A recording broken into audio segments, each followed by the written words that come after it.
This week on Let's Talk Schools, find out how students are earning college credit for free while still in high school. We're talking about our advanced placement and dual enrollment programs.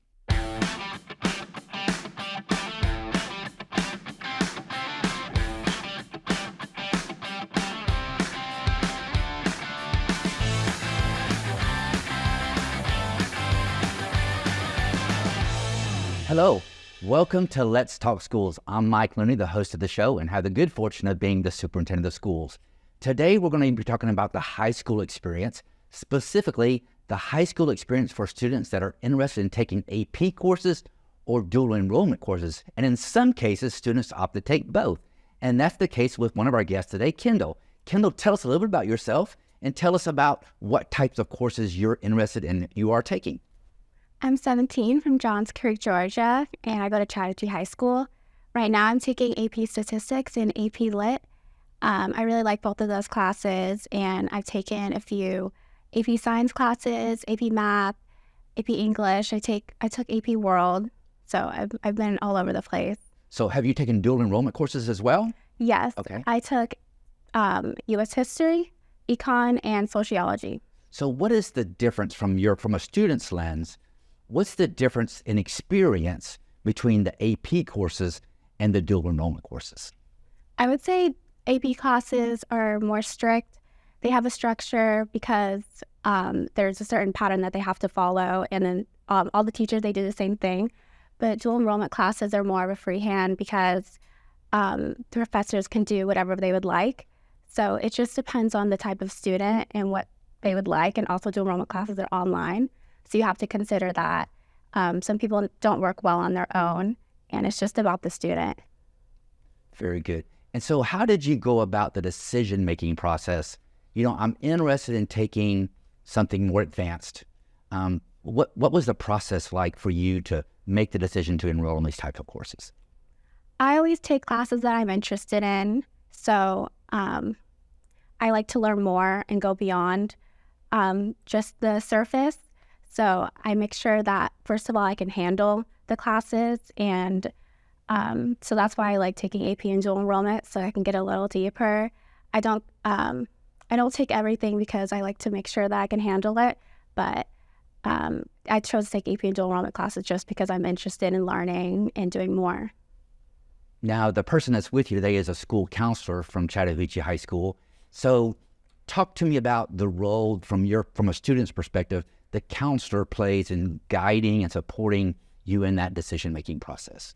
Mm-hmm. Yeah, my counselor, they look at your grades, they look at what you can handle, and they make sure that you're taking the right courses for you. So, for example, last year with taking AP Pre-Calc, that was based off of my grade in 10th grade. So they're just, looking at my past grades, looking at the types of classes I have taken and what I have experienced, and seeing what I can do the next year. They play a big role in my schedule. My counselors, they help me make decisions, and they help me know what that class is going to be like so that I can know what I can handle and what I'm going to take the next year. Well, let's hear it directly from the counselor. Deborah, welcome to the show. Thank you. Talk to us a little bit about your background first. Tell us who you are and something special about yourself. My name is Deborah Blunt. I am a high school counselor at Chattahoochee High School. This is my 18th year at Chattahoochee and in the district. I'm born and raised in Georgia, so I'm local. And I really love working with students and helping them figure out the classes to take to get them where they want to go in the future, preparing them for what they want to pursue after high school, and supporting, their social and emotional mental health needs. So the counselor plays a critical role in guiding students' path forward and helping them make course selections and pursuing their interests and talents. How do you work directly with students to do that? At Chattahoochee, we actually meet individually with every single 9th through 11th grader in the spring after teachers make their course recommendations in their subject areas. We look at the overall student. We, of course, like Kendall said, we look at their grades in the past subjects and the current school year in that subject area, and then also past school years.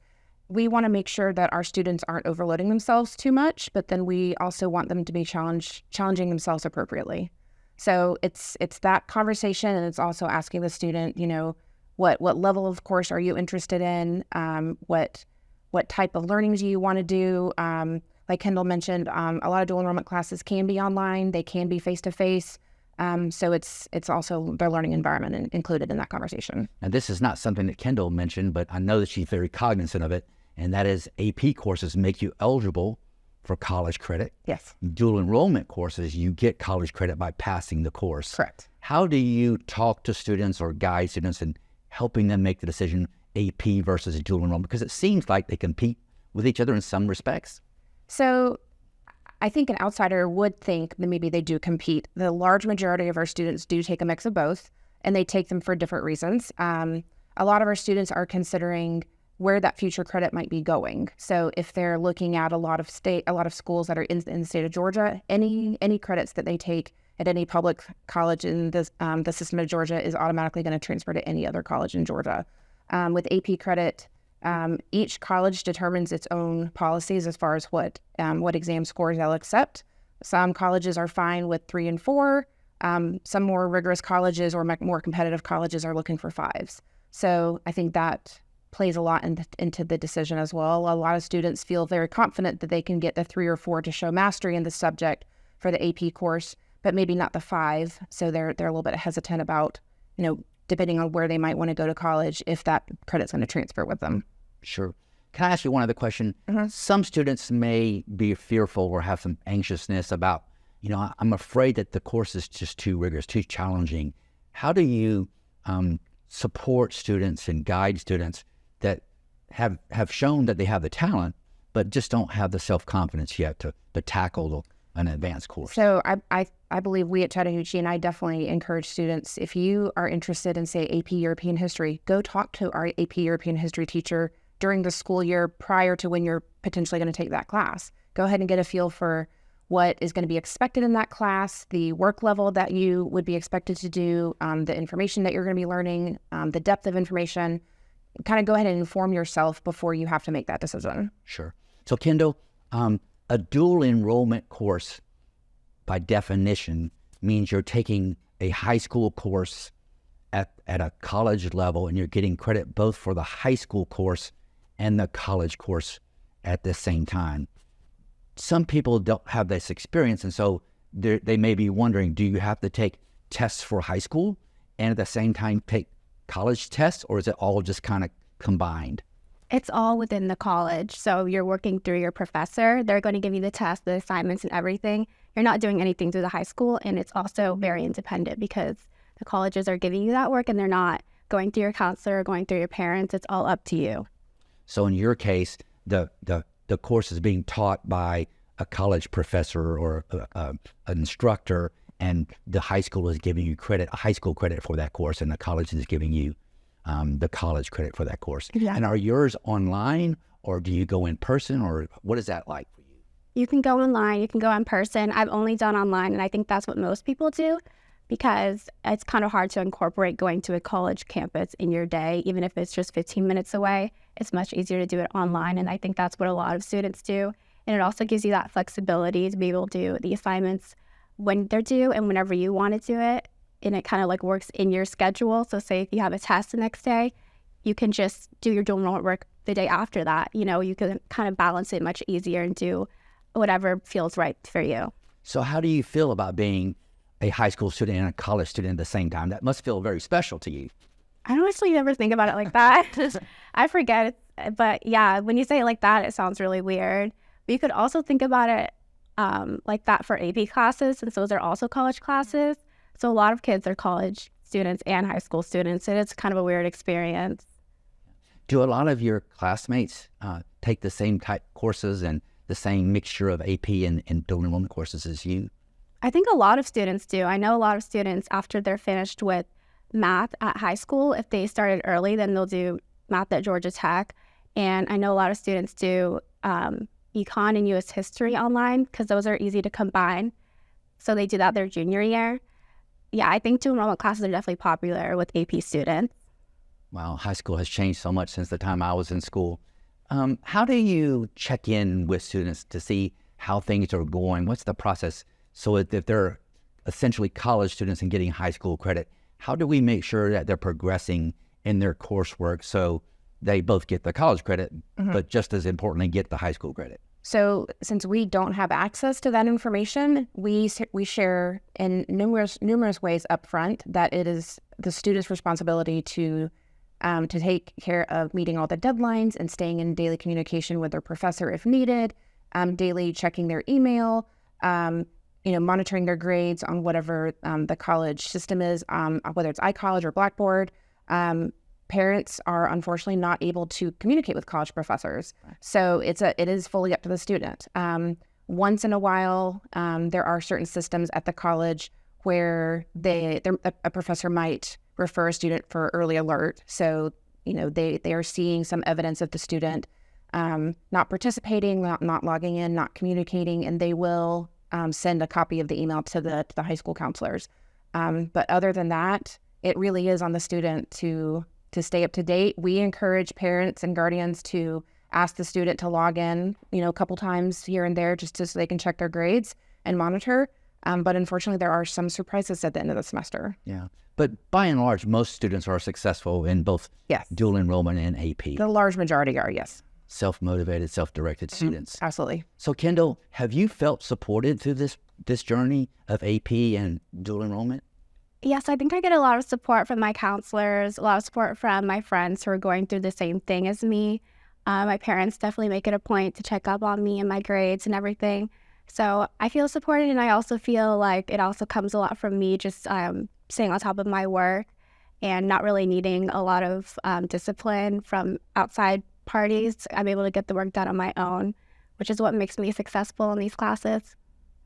That's amazing. You obviously have a bright future, and you're a senior this year. Yeah. So you're going to be graduating in just a few months. Have you decided where you're going to go to college? No. Not yet. No, I applied early to a couple of schools last week, but I haven't heard back from anyone. Okay. Well, I'm sure you're going to be able to go to the school of your choice. I'm confident that you will.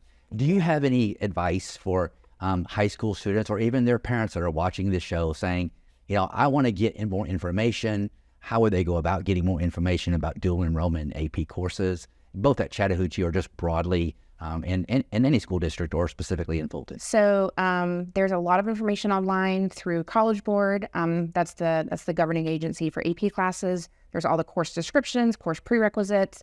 Every high school is going to have their course catalog likely posted online, and if it's not, one of the school counselors could definitely get it to you so you could see the course description, see what information you're going to be expected to learn and the depth of knowledge you're going to be expected to get into.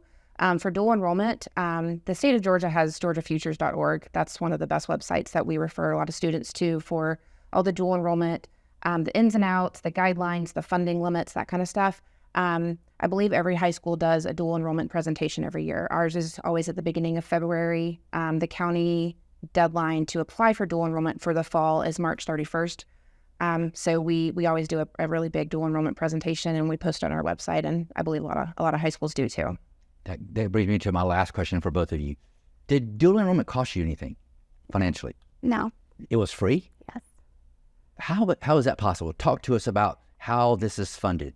So students don't have to pay tuition. State funding allows students to take up to 30 credit hours throughout all of high school for dual enrollment funding. The only things it would not pay for would be like a course-specific fee. So if they took a science course, there might be a small lab fee, or if they happen to register late, there might be a late registration fee. State funding also actually provides textbooks to them for the entire duration of the semester at no cost. So it really is completely free college credit. So just to dual enrollment, you can go through essentially your freshman year of college. Yes, sir. And if you add to that AP courses, you could be halfway through school nearly. Yes. At the college level when you graduate from high school here in Fulton County.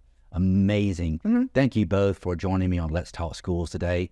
It's been a privilege talking to these folks about AP enrollment and dual enrollment. Thank you for joining Let's Talk Schools. I look forward to seeing you again soon. And now, let's go around the district in 90 seconds.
That's it for our show this week. Let's keep this conversation going. We'd love to hear from you on our social media platforms. Join us next time on Let's Talk Schools, and thank you for watching.